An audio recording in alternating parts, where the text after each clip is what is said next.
For this lesson, we want to take what we've learned so far about the important pieces of circles, but now try to transition it over to something algebraically, where we can write the equation of a circle. Just like lines have equations, quadratics have equations, circles have equations.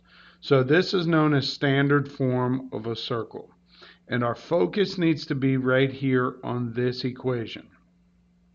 What I know from this equation is that there exists a center of the circle at a point HK, and then the radius of a circle can be found by taking this extra value, this numerical value, which would be r squared, and then what we need to do is square root that to find the radius. Okay, we're going to look at three different scenarios. I've got a little summary here that says to write the equation of a circle, we must. There's no other way to do it, guys. You have to know the center and the radius. All right, so our first scenario says, all right, what if I give you the center and the radius? So kind of think of this as I've got this equation, x minus blank squared. Let me write that underneath just to give myself a little bit more room. X minus blank squared plus y minus blank squared equals r squared. Okay, so if I look up at the center here, I know that the center's x value is this and y value is this. I'm going to take negative 12 and plug it into this formula here, if you will. But because it's negative, this becomes a plus 12. I go to the y value. Because it's negative, it's going to change this to a plus 4. So I've got x plus 12 squared plus y plus 4 squared equals. Now I'm going to take the radius, r is equal to 4, and as we did earlier this year, we're just going to square it, so 4 squared is 16. And that goes there. The equation of a circle that has a center at negative 12, negative 4, and a radius of 4 will be written in the form x plus 12 squared plus y minus 4 quantity squared equals 16. Okay? So what might be a way to organize my thinking? One way would be just like I showed you, leaving those blanks and starting to write the equation. All right? Another way to kind of think of this is think whatever the numbers are for the center, when they go into the equation, they're the opposite of what you think.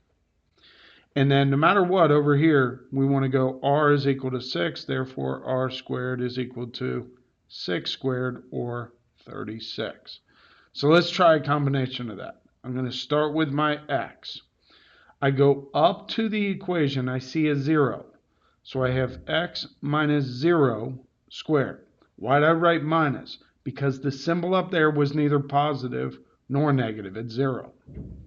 Plus, I go to my y value. I'm going to write y minus 12. I just simply take the 12 and bring it down, squared. Why didn't I change the sign here? Because that 12 was positive, and the formula, remember, says x minus h quantity squared plus y minus k quantity squared equals r squared. So come back down here. What's the last thing to do? Write r squared, 36. Now, this would be an acceptable way to write this equation. However, you're not going to see it written like this. You're going to see it written as x squared plus y minus 12 quantity squared equals 36. Both of these say the same thing. The bottom one is the more correct way to write it. Okay, let's look at our second scenario here. Second scenario here says they're going to give us the center and the area of the circle. So if I look at the previous problem, what don't I know? I don't know the radius. Now, what I do know is that the formula for the area of a circle is r squared pi. All right, so if I start with the area piece right here, I know that that 9 is r squared. Therefore, to find r, I would take the square root of that. All right? I'm going to come back and ask at the end here, at the end of this problem, do we need the r or do we just simply need the r squared? Okay. The formula says x, now do you think this is minus 12 or plus 12? Hopefully you recognize by formula this would be minus 12 squared. Plus y minus the y value, so this becomes y plus 4 squared. And then I look back over here and it's like, do I use the r squared or do I use the r? Well, let's go back and look at the equation. Notice what they use in the equation, r squared. So because I know r squared, I'm just going to write that down. Don't make it more work. I found r squared. Okay? And that gives us the equation of the circle. All right? What does that mean when we find the equation of a circle? It means literally I could type this into something like Desmos or into a graphing calculator and it would graph it for us. Now, if you're typing it into a graphing calculator, there's a lot more behind it, okay, because we'd have to get y by itself. All right, let's move on though. So again, what do I notice from the area? I know that this tells me r squared is 49. And as we saw in the previous problem, that's what we need in our formula. So I'm going to write x plus 4 quantity squared. Make sure you understand why it's plus 4 there. Plus y minus 5 quantity squared equals 49. All right?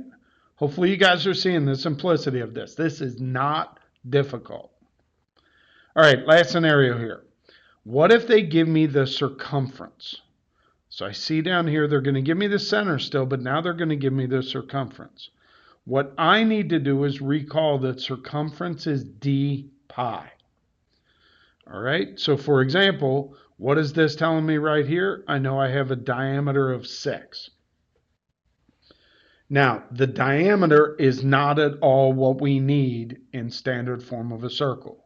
We need the radius squared.